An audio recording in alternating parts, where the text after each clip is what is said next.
વલસાડમાં ધોધમાર વરસાદની શરૂઆત થઈ છે।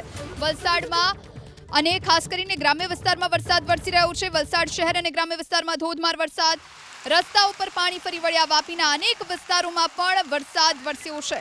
રસ્તાઓ પર પાણી ફરી વળતા રસ્તાઓ બંધ કરવાની નોબત આવી। આપ દ્રશ્યો જો, વલસાડ શહેરમાં ફરી એક વખત મેઘરાજાની એન્ટ્રી। ત્યાં સુધી કે કારના પૈડા ડૂબી જાય એટલું બધું પાણી ભરાયું છે। તમામ રસ્તાઓ જળમગ્ન જોવા મળી રહ્યા છે। તેમ છતાં વરસાદ બંધ થયો, પરંતુ વરસાદી પાણી ઓસર્યા નથી, જેના કારણે વાહન ચાલકો ખાસ મુશ્કેલીમાં મુકાયા છે। વિઝિબિલિટી એક તરફ ઓછી થઈ ગઈ છે, વાદળછાયું વાતાવરણ છે જેના કારણે વાહન ચાલકોને હેડલાઇટના સહારે આગળ વધવાનો વારો આવ્યો છે। વલસાડ શહેરમાં ફરી એક વખત મેઘરાજાની સવારી આવી પહોંચી છે। વાત હવે જામનગરની કરીએ। જામનગર શહેર અને જિલ્લામાં ધોધમાર વરસાદ। જામનગર શહેરમાં 1 કલાકમાં 3 ઇંચ વરસાદ ખાબક્યો।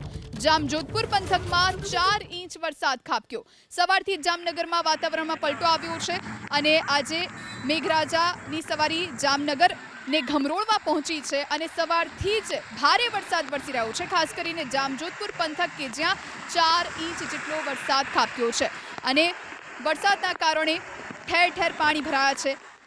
લોકોને અવરજવરમાં હાલાકી પડી રહી છે। અલગ અલગ દ્રશ્યો આપ જોઈ રહ્યા છો। જામનગર શહેરના દ્રશ્યો, જામજોધપુર કે જ્યાં 4 ઇંચ વરસાદ ખાબક્યો। આ તરફ માંડાસણ જે ગ્રામ્ય વિસ્તાર છે, અહીં પણ કોઝવે પાણીમાં ગરકાવ થયો અને ઢાઢર નદી જ્યાં નવા નીરની આવક થઈ છે, જેના કારણે નદી પણ 2 કાંઠે વહેતી હોય એવા દ્રશ્યો જોવા મળ્યા છે। તો જામનગરમાં અનેક એવા વિસ્તારો કે જ્યાં પાણી ભરાયા છે। આજે જામનગર શહેરને પાણી પૂરું પાડતો રણજીત સાગર ડેમ 100% ભરાઈ ગયો છે, જેને પગલે પ્રશાસન પણ એલર્ટ મોડમાં છે।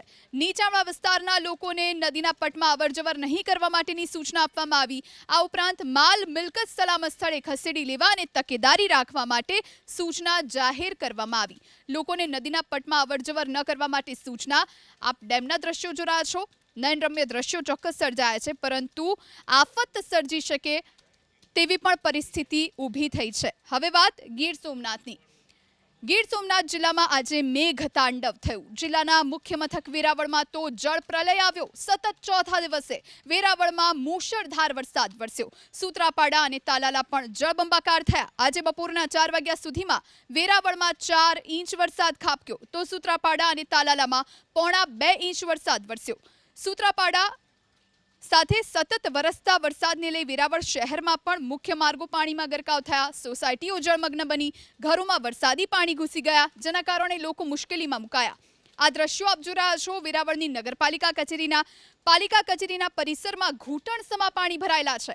એક ખાનગી કંપનીની કોલોનીમાં તો પાણી ભરાતા જેસીબીની મદદ લેવાનો વારો આવ્યો। આ સાથે પહેલા તો મોટર પંપથી પાણી બહાર કાઢવામાં આવ્યું, પણ ધારી સફળતા ન મળી, જેના કારણે જેસીબી મંગાવવું પડ્યું। 2 જેસીબીની મદદથી સોસાયટીના પરિસરમાંથી પાણી બહાર કાઢવાની કામગીરી કરવામાં આવી। આ દ્રશ્યો વેરાવળ શહેરની લીલા શાહ નગર સોસાયટીના। અહીં સોસાયટીમાં ઘૂંટણસમા પાણી ભરાયા। 100થી વધુ ઘરોમાં વરસાદી પાણી ઘૂસી ગયા, જેના કારણે લોકોને મુશ્કેલી પડી। વેરાવળની સિદ્ધાર્થ સોસાયટીમાં પણ પાણી ભરાયા। દેવકા નદીના પાણી સીધા જ સોસાયટીમાં ઘૂસી આવ્યા। તો સોમનાથ ટોકીઝ વિસ્તારમાં પણ વરસાદી પાણી ફરી વળ્યા। રસ્તા પાણીમાં ગરકાવ થયા। વેરાવળના લબેલા રોડ પર ખુદ નગરપાલિકાના ચીફ ઓફિસર જેસીબી લઈને પહોંચ્યા, જ્યાં પાણીનો નિકાલ નહોતો થઈ રહ્યો। વાત ગીર સોમનાથની કરીએ। ગીર સોમનાથમાં ધોધમાર વરસાદ ખાબક્યો છે, ત્યારે રાવળના જગ પ્રસિદ્ધ ભાલકા તીર્થમાં ભગવાન કૃષ્ણના મંદિરમાં દર્શને જતા શ્રદ્ધાળુઓને કેડસમા પાણીમાંથી પસાર થવું પડ્યું। પ્રથમ જ્યોતિર્લિંગ સોમનાથમાં પણ મેઘમહેર થઈ। શ્રાવણ માસ પૂર્વે જ સોમનાથ મહાદેવ પર જાણે મેઘરાજાએ જળાભિષેક કર્યો। સૂત્રાપાડા, તાલાલા તાલુકામાં પણ મૂશળધાર વરસાદ વરસતા નદીનાળા છલકાયા છે।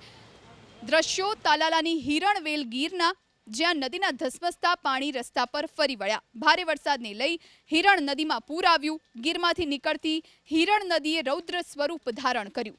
હિરણ ડેમના તમામ દરવાજા ખોલી નાખવામાં આવ્યા છે। આગળ વાત કરીએ જૂનાગઢની। જૂનાગઢ શહેર અને જિલ્લો, જ્યાં આજે વરસ્યો સાંબેલાધાર વરસાદ। મેંદરડા થયું જળબંબાકાર, તો માળિયાહાટીના માણાવદર, વંથલી, કેશોદ પણ થયા પાણી। બપોરે 4 વાગ્યા સુધીમાં મેંદરડામાં ખાબક્યો 3 ઇંચ વરસાદ। માળિયાહાટીનામાં 1.25 ઇંચ વરસાદ વરસી ગયો, જ્યારે માણાવદરમાં 1.5 ઇંચ અને વંથલીમાં 1 ઇંચ વરસાદ ખાબક્યો।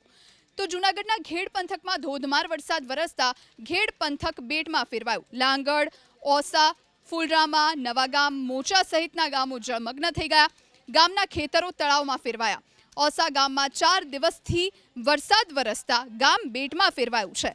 ગામના રસ્તા પાણીમાં ગરકાવ થયા તો બજારોમાં વરસાદી પાણી ફરી વળ્યા. ગામમાં અવરજવર માટે એકમાત્ર ટ્રેક્ટર જ વિકલ્પ છે. 3500ની વસ્તી ધરાવતા ઓસા ગામમાં લોકોમાં રોષ છે કે 4 દિવસથી તેઓ પાણી વચ્ચે ફસાયા છે. તેમ છતાં પ્રશાસન કે નેતાઓ હજુ અહીં દેખાયા નથી.